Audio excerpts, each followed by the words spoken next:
forward. So maybe let's get started.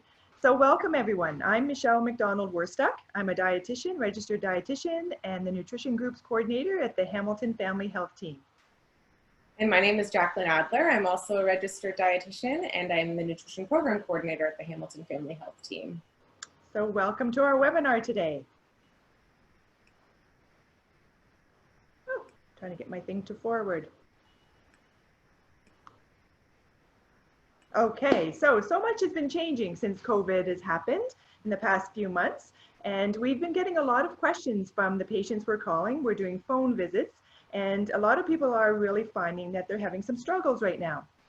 And while COVID is happening, COVID is a priority, but your health is always a priority. And so we decided to offer you some webinars on some of the topics that are really of interest to the patients we're talking with and some of the other people in the Hamilton community. So today we're going to focus on emotional eating because a lot of people are telling us they're really struggling with stress eating at this time. So we're going to talk about why am I eating more during COVID? We're going to start to explore some of the triggers that could trigger overeating or problematic eating. And that will include some of the internal triggers, perhaps thoughts, emotions, perhaps biological issues that could be triggering this eating style. And we're also going to identify some of the external triggers that could be causing us to eat in a way that we're not happy with. We're going to explore a few nutritional deficiencies that could be affecting your energy level and possibly your appetite. And we're going to give you some strategies to re-engineer your home to reduce overeating. In addition, we're going to talk a bit about food cravings and how to ride out the wave. And we're going to give you a variety of strategies, mindful eating strategies, and other cognitive behavior therapies that you can try at home. So, do you find that this is a different time for you? Are you eating a bit more at this time? Are you finding you might be eating when you're not actually really feeling hungry? Are you reaching for certain foods that give you comfort, foods perhaps that you learned as a young child that gave you comfort when you weren't feeling well? Are you struggling with food cravings? Well, if you are, you're not alone. So many people that we're talking to are finding that this is really a stressful time. And stress impacts on all of our choices, not just the foods we choose, but the activity we do and many other behaviors around our self-care. And many of our patients are telling us that they're reaching for comfort foods during COVID-19. And when we experience stress, often we've learned to respond to stress by reaching for food, even when we're not hungry. And even though this may temporarily take our mind off the stress, it is a very temporary fix. And in addition, it seems to lead to even worse feelings of feeling more stress because now we start to feel guilty or ashamed or perhaps disappointed that we're eating those foods that we really had no intention or desire to eat. And when we start to look at stress and how this affects our eating habits, we start to look at some of the biology behind what happens when we're under stress. And when we're under stress, cortisol is a hormone that is released that affects our hypothalamus and can actually stimulate our appetite. So we may find we're actually eating more, feeling hungrier. Eating itself is actually very important during stress because protein and carbohydrates, vitamins and minerals are really the building blocks that our body needs to make the brain neurotransmitters, one of which is serotonin that actually helps us feel more relaxed and calm and helps with motivation. But the good news is that we can actually rewire our brains. So our brain is composed of billions of cells called neurons, and these neurons are interconnected via many, many different pathways. And this allows the brain to send and receive information from parts of the body as well as from the outside world. And we always thought our brain was very static, that we were born with a certain set of neurons as a child and that was it. Nothing really changed as we aged. But we are finding that the brain actually has the ability to change and strengthen or weaken throughout the lifetime. And this is called neuroplasticity. So when we talk about rewiring the brain, what we're really talking about is our ability to change the way we think and the way we feel and ultimately the way we actually behave. And this is something many of you might have heard of before called cognitive behavior theory. And this is the theory that thoughts and behaviors and emotions are interconnected, and how we think affects how we act and feel, and how what we feel affects what we think and do, and how what we do affects how we think and feel. So by changing the way we think and changing our behaviors, so practicing healthier eating habits or healthier physical activity habits, we can actually create new pathways in the brain, and we can rewire how we respond to stress. And so that's really what we're going to talk about today, is some strategies to get you started. So what are other behaviors that we could do to provide a distraction from stress? Besides reaching for foods and stress eating, we can actually practice other behaviors that if we practice on a regular basis, again, we can create these new neuronal pathways in our brain that can actually help calm down our stress levels. And not only that, they can improve our resilience to dealing with other stressful situations when they come up. And these behaviors we're talking about are referred to as self-nurturing behaviors. And here's a few examples, and there's many, many examples. This is a short list, but things like doing 5 minutes of deep breathing. So we use this trick all the time to help lower blood pressure, to help with anxiety. It's a wonderful way to promote calmness. Also meditation, practicing 2 to 5 minutes of meditation, reading a book, calling a friend or a loved one. And this is a really important one because in our age of social media, we're learning more and more that we really value that connection with others. And sometimes texting may not give us that same satisfaction, that sense of connection, as actually calling and hearing a voice of a friend or a loved one. Other things like playing a game, coloring, doing puzzles, music, of course, wonderful way to self-nurture, going for a walk, doing yoga, writing positive messages and reading aloud, having a bath, painting your nails, gardening. So many people are gardening now during COVID. And also there's a book of awesome, you might have heard about this, by Werstuck. And he recommends 3 things to boost happiness. He actually recommends a 20-minute walk in nature, and journaling a highlight from your day, so something that you enjoyed and are grateful for. And then also this idea of reading 20 pages of fiction. And he quotes things like, a reader has 1,000 lives, so that if we're reading books, we get to experience so many other things, and that reading can be a wonderful way to self-nurture. So in addition to these self-nurturing activities that we've just highlighted, it's important to take that time, again, to calm down the brain and rewire our behaviors. It's also important that we practice some basic self-care.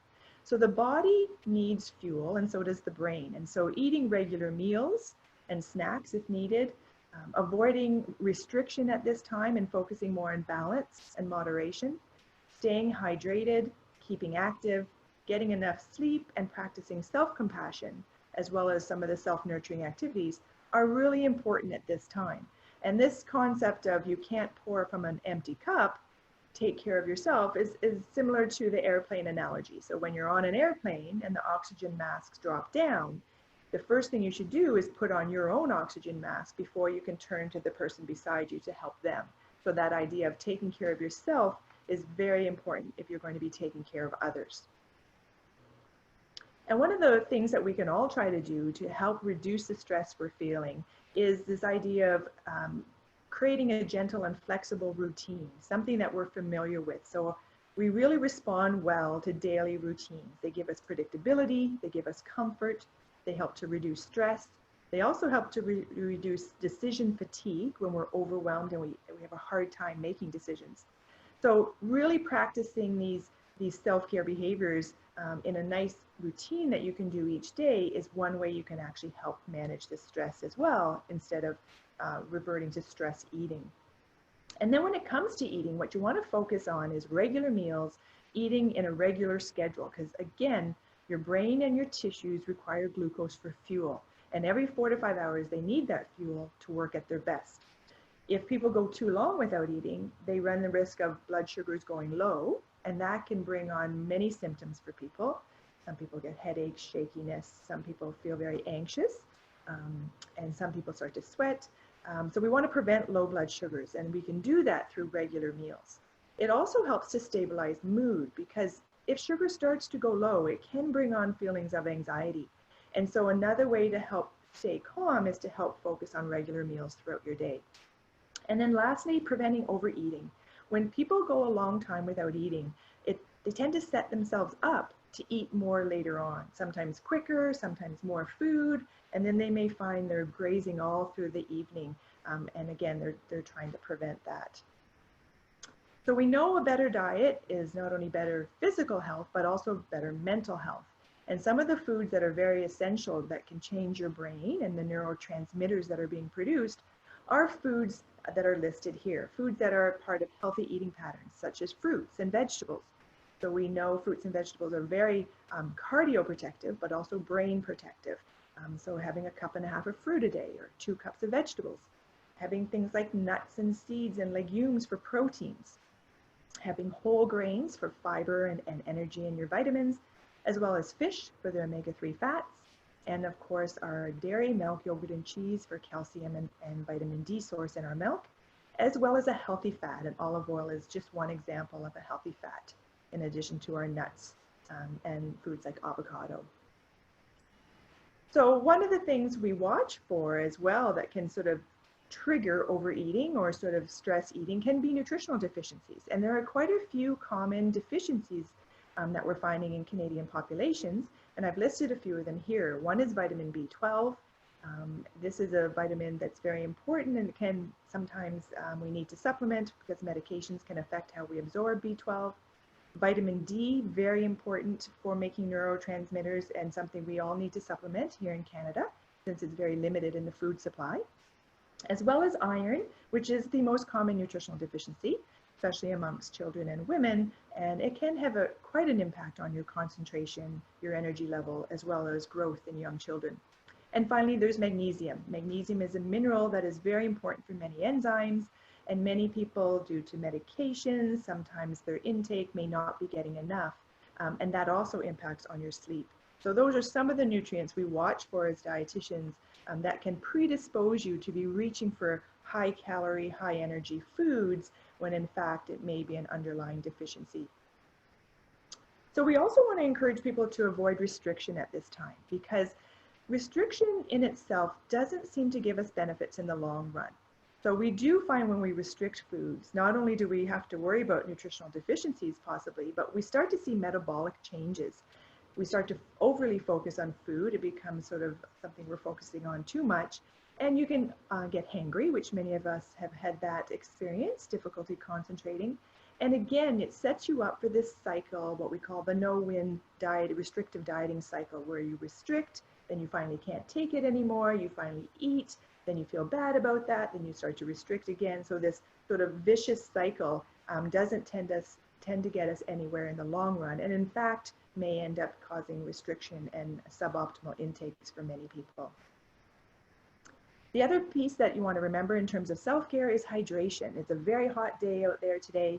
We need everyone to stay well hydrated, because when they're dehydrated, it can affect many things, including fatigue, irritability, your blood pressure, and we really want people to encourage or avoid some of these high sugar drinks, as well as focusing too much on caffeine, because again, sometimes when your energy is low, you reach for things like high sugar drinks or caffeine because they give you a little bit of a lift, but they tend to shoot the sugar up quickly and then drop the sugar quickly as well, so leading you to feel often worse than before. So it is something to focus on. Make sure you're getting hydration, adequate hydration for your needs. And then there's activity. So we all know activity has so many benefits, from our mental health to relaxation to helping us sleep better. We know when it comes to diabetes, it helps our insulin work better, become more sensitive, and the blood sugars improve. We know it helps our blood pressure as well, in addition to things like just keeping us physically strong and helping with energy and stamina.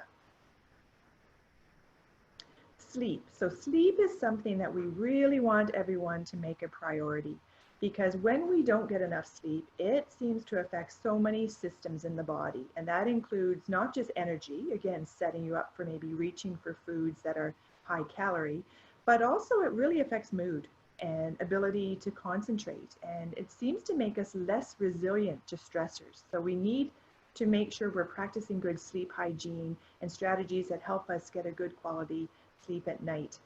In addition, there's some newer research showing that the hunger hormones, there's quite a few, they seem to be affected by sleep, particularly sleep less than 5 hours, and we seem to be less satisfied with food, and we tend to, again, see more of those food cravings as well. So now I'm going to turn it over to Jaclyn to give us some strategies. Great. So thanks, Michele. So you spoke a lot already about self-care and self-nurturing, and that is really a key component to intuitive or mindful eating. Intuitive eating or mindful eating, they're sometimes used interchangeably. This really speaks about how to listen and respond to your body's natural hunger and fullness cues. So finding that balance between, nourishing the body with really wholesome foods, as well as those foods that we just really enjoy, right? You might have heard a lot of people say all foods fit, and this would be where all foods fit, finding that balance between the foods we need for neurotransmitter production, for energy, as well as those foods that we just really enjoy. And so, we will talk about some cognitive behavior strategies that you can use to manage your food cravings and feel better about your own food choices. There's lots of benefits to mindful eating. Many decades, 30 years of research to support this practice.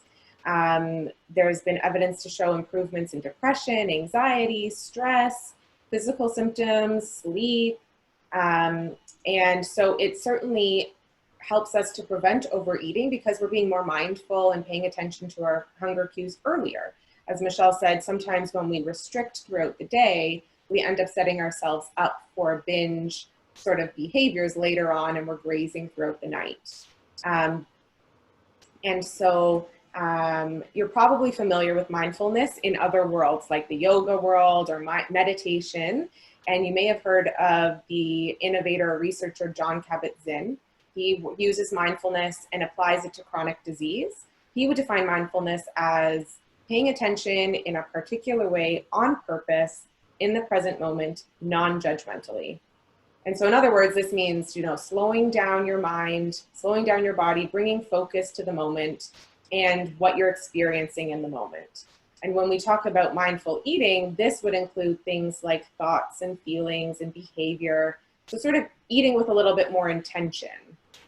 And so it's not, as this picture would say, all the thoughts in your head, but just slowing things down and paying more attention, not only without distraction, but what is going on? What does the food taste like? What does it smell like? Just sort of slowing down so you can pay attention to everything and making food a priority. I find right now, and in our society, we have not made food a priority, right? We're always eating while we're on the run, eating in the car, eating at our desk. And so this is sort of to combat that, to slow down and make it more of a priority again. So we talk about mindful eating a little bit in two ways.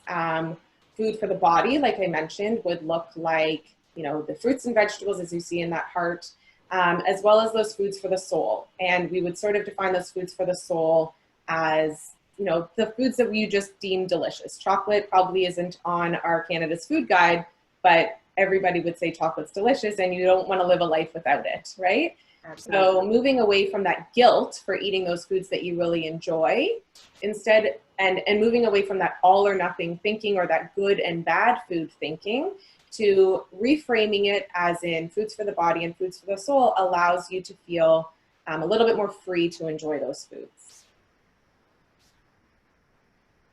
So this is a bit of a spin on our healthy plate model from a mindful eating mentality. So thinking about the components of mindful eating would be to be aware of what you're eating, to slow down, pay attention to how you're eating it, take time to enjoy it, savor it. What does it taste like? What does it feel like in your mouth? What does it smell like? Taking in all of the components of the food. What does it look like? Sometimes before we've eaten, even finished our meal, before we even paid attention, we're halfway through the meal, right? So sort of, and then the really big component is the non-judgmental piece. So regardless of what you're eating, it shouldn't be attached to judgment. Like I shouldn't be eating this, or I need to make up with it for a walk. So just sort of removing that judgment can allow you to feel more mindful and feel more in control of your eating habits. There's so many reasons why we eat, right? So understanding why we eat can help to curb some of that mindless eating that often happens. Things like learned behavior, Things like certainly hunger is a reason for eating, but it's definitely not the only reason that we eat. Enjoyment, being with friends and family, socialization, convenience, right? Certainly health is a reason to eat. There's a lot of learned behavior around eating, as in, you know, you must finish your plate. You can always have dessert after eating your dinner. So these are things that sort of come up when you're starting to figure out why you particularly eat in a certain way. So then we can think about some of the things that we like to bring attention to in terms of why you eat, is use this funny little acronym called the BLAHs. So you may have heard, if you've seen a dietitian before, or you've heard any of us talk, we often use the idea of asking yourself, am I hungry? And that is just one sort of phrase that we use very often, but if that doesn't really resonate with you, you might like the BLAHs. So am I bored? Am I lonely? Am I anxious or angry? Am I happy? Am I stressed? Or am I sad?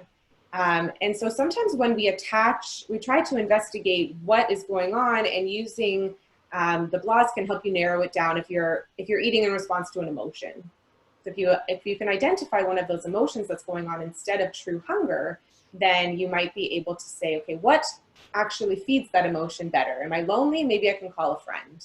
Maybe I can, you know, have a conversation that makes me feel a little bit less lonely in that regard. If anybody's heard about the types of hunger, we're going to go through that a little bit. Again, another strategy to help you figure out why you might be eating is to identify the types of hunger that you're experiencing. So stomach hunger would be defined as true physiological hunger. Your stomach is growling. Maybe your head is starting to hurt because you haven't eaten in a long time.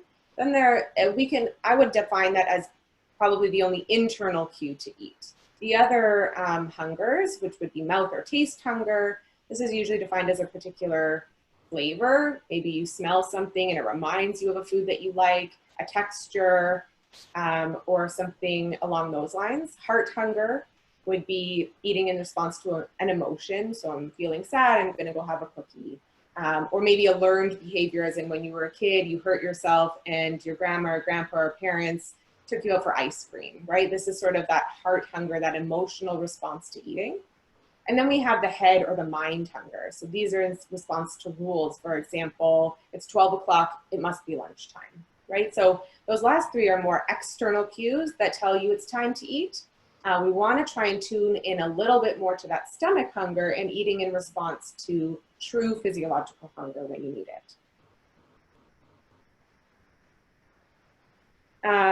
And so here's another strategy. So the BLAHs is one. This is another, we love our acronyms. So the BLAHs would be one. However, HALT is another acronym. So to help you distinguish between that physiological, true hunger, and emotional hunger. So HALT would stand for, am I physically hungry? Am I anxious, angry, agitated? Am I lonely or bored, or am I tired? So again, just sort of helping you narrow down those triggers for eating and the cues for eating. It doesn't mean that you can never eat in response to a mouth hunger or a heart hunger, but helping you navigate which one is actually happening can help you minimize or feed that true emotion that you're feeling. Another strategy, so we're coming up with a long list of strategies that will help you. Everybody resonates differently with different strategies. So the goal here is to give you a bit of like a toolbox to be able to say this one works for me, or trying out different things and then figuring out what works for you and having a quick, easy strategy to be able to go to when you're experiencing overeating or mindless eating. So this is another one, riding out the wave. So thinking about a craving. We've all experienced cravings. They hit so hard, they feel very intense. If you can think about it like a wave, we know that it has a peak and then it will drop off. Our attention can only be on one thing for so long. So if you think about it that way and say, generally, 15 minutes is how long a craving will really last. What can you do for 15 minutes? Going back to some of the strategies or that list that Michele said earlier, what can you do to distract yourself for 15 minutes and then check in again and say, do I really need what I wanted before? Is that craving still as strong, or can I just ride it out? So delaying it, distracting yourself, or maybe substituting it if you really can't get away from it. That's another strategy to ride that out. This one, again, another acronym. So this is the STOP acronym. So this one is actually used outside of the world of food when it comes to mindfulness. It's a very popular coping strategy. So using the acronym of STOP means stop what you're doing physically or just in your head. Sometimes I tell patients to yell it out loud if that works for them, because it kind of makes them laugh, or just saying stop in your head just to give you that moment to pause. Take a moment, pay attention, simply try to see what's going on, checking in with yourself, right? The T would stand for taking a breath. So take 3 deep breaths, helps you to calm the mind and the body and allow you to proceed a little bit more mindfully. Observe, again, non-judgmentally, without expectations. The idea is don't judge yourself. Don't, you know, do that woulds or coulds or I shouldn't kind of thing. Just proceed with intention. And then again, the P is proceed with awareness and kindness.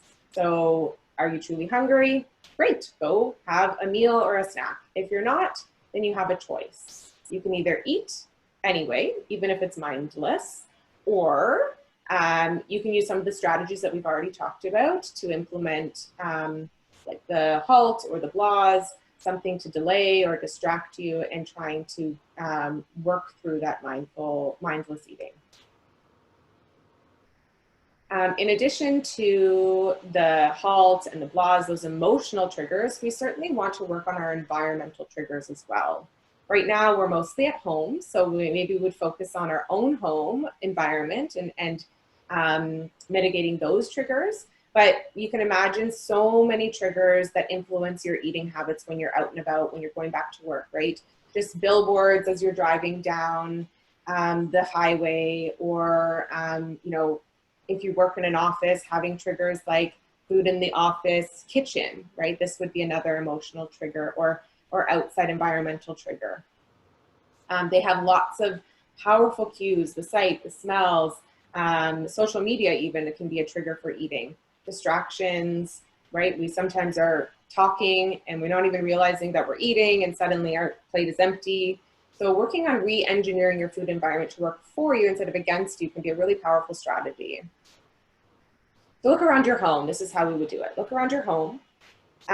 We certainly, as dietitians, we would say that willpower is not the key. It is not enough to change your eating habits long-term. It will wane. And so making your environment work for you by making those healthier foods more available, easier to grab, and more enticing and more visible. So if you see this closet, it has lots and lots of food, but none of that, you know, I would say a lot of that is packaged, processed foods, not certainly foods for the body at all, mostly foods for the soul, right? So we want to make that a bit more balanced. When you open up your fridge, what does it look like? Is it mostly fruits and vegetables? Are they cut up and available for you? Are they washed? Are they prepared? Anything that you enjoy eating even, rather than, you know, just the foods that you think you should eat? Or does it look like the one on the right that is mostly, again, high sugar drinks, nothing really nourishing there? So I know this has been a lot of information. We talked about a lot already, and you might be feeling a bit overwhelmed. So this isn't easy. We're not saying that these are easy strategies. Mindfulness practice is called practice for a reason. It's something that you need to do over and over again, get more comfortable with it, find something that works for you, and find something that is very accessible to you. So here's 4 steps to get you started on your mindful eating journey. First, acknowledging your cravings. Don't pretend that they're not there.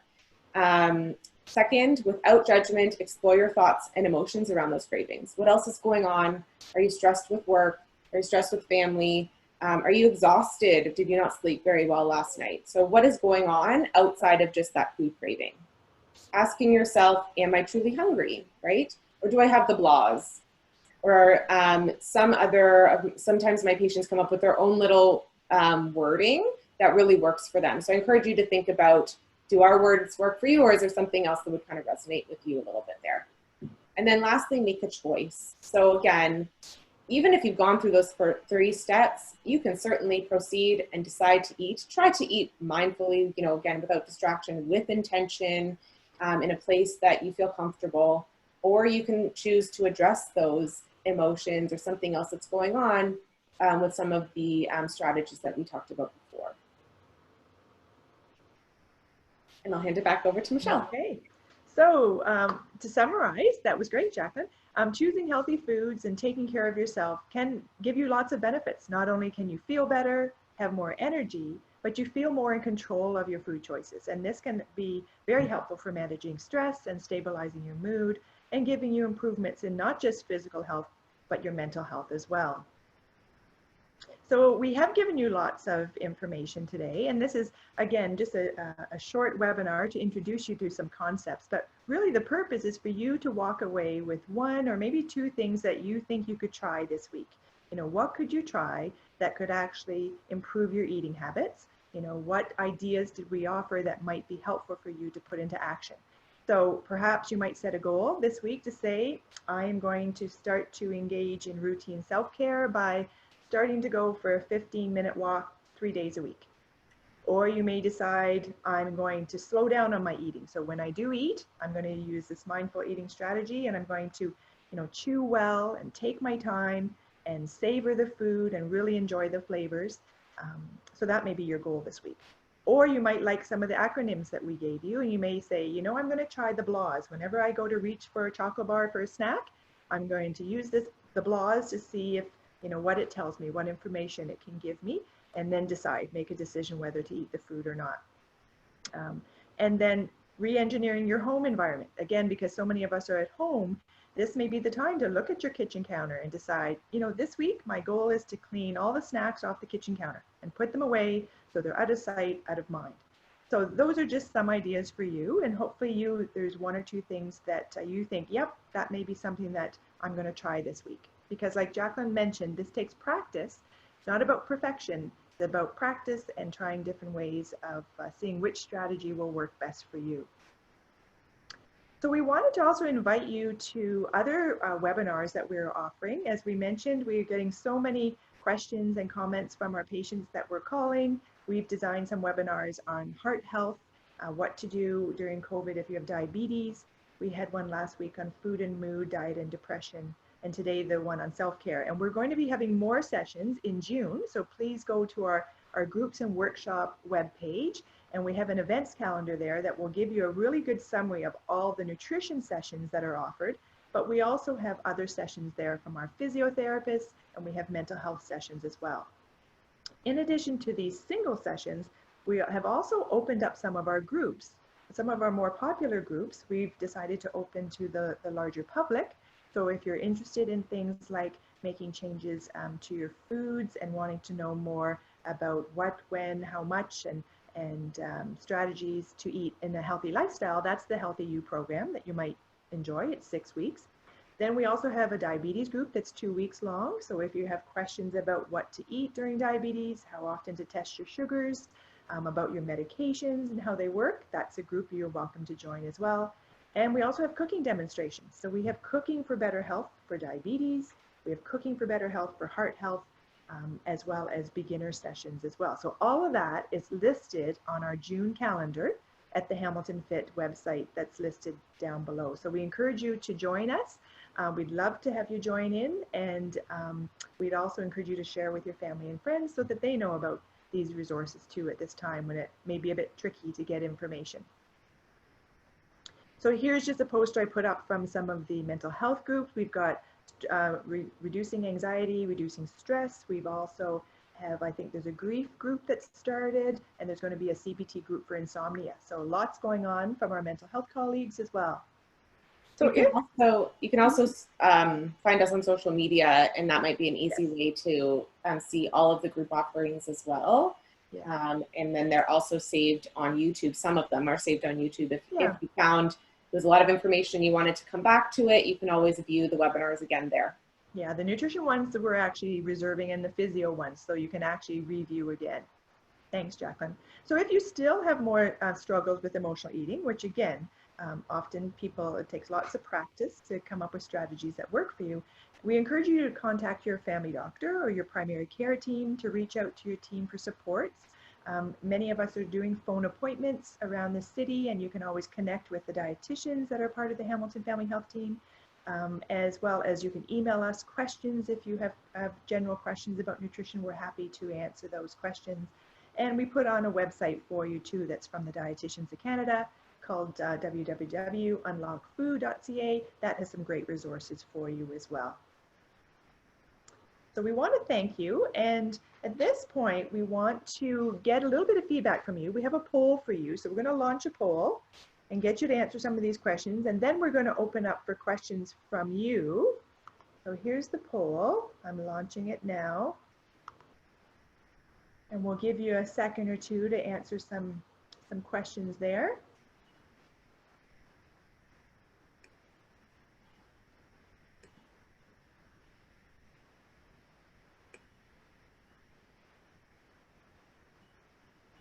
So any questions can be entered into the chat function. You can see the chat at the bottom of your screen. It might not be open right now, but if you press chat, you can see it. If you have any questions that you wanted us to answer, you can certainly enter them there.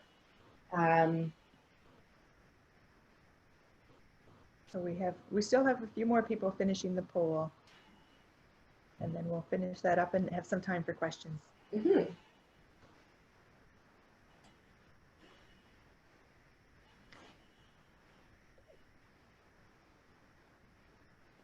So Jaclyn, while you're waiting, I see one question. Someone is wondering about, is it still okay to eat that chocolate bar? Definitely. I would say yes, because I can't live a life without chocolate. So if I can say that, then I can't tell anybody, any of my patients, that they can't have any chocolate. So, and I think we fall into that trap of that good or bad, that all or nothing thinking very easily. It's almost put on us by the society to say, you know, certain foods are good or bad. And so I try and encourage us to find that gray zone that allows you to have that chocolate bar in addition to a well-balanced supper or well-balanced meal, right? Maybe that means not having the chocolate bar every day or not having a big one, but that means having a small piece, because that's what gives your soul some satisfaction. Great. Yeah. And then what about, can you tell us more about this neuroplasticity? I think it's a concept that, you know, people have maybe not heard about, this whole idea that what we think and how we feel can actually create new pathways in the brain. And by changing our habits, we can create these new pathways. Absolutely. There's so much research going on in that area, and we're learning more and more about it all the time. I think the best analogy I have is thinking about going for a walk in the woods, right? We have so many trails in our areas, and they're wonderful because they've been paved and everybody has walked through them and they're clear. But if you thought about going through, so you think about your brain that way, we do the same things over and over. We're creatures of habit because we have these paved pathways. If you think about trying to do a new habit, they say, you know, it takes some time to develop a new habit, and that's because we have to create this new pathway. So instead of going into the trails and going on the ones that are paved and well cleared, finding a new trail and finding your way through the forest without such a clear path. That's kind of what's happening in your brain when you have this neuroplasticity going on. And I feel like that's a great way to visualize it. And so it would obviously take several goes to make a new pathway in the forest, and it takes several tries to make that new habit or that new pathway in your brain as well. Yeah. And so it takes practice to sort of reestablish that new eating habit instead of sort of reaching for stress eating. Doing something different actually takes practice to do that, to sort of get that become the normal habit you go to. And I think that's where the non-judgmentally piece comes in, because you might be working on this and then suddenly you feel like you've been doing great, and then suddenly there's a new stressor, you know, work-related, family-related, whatever. And you find yourself going back to old habits, and it's frustrating. You're like, I thought I was doing so great. But if you just sort of give yourself some time to think it through and say, well, obviously I'm going to go back to some old habits because I have this new stressor, and it worked for me. That coping strategy worked for me for a very long time. Your brain is always going to go back to those old habits until the new ones feel really, really comfortable and easy to do.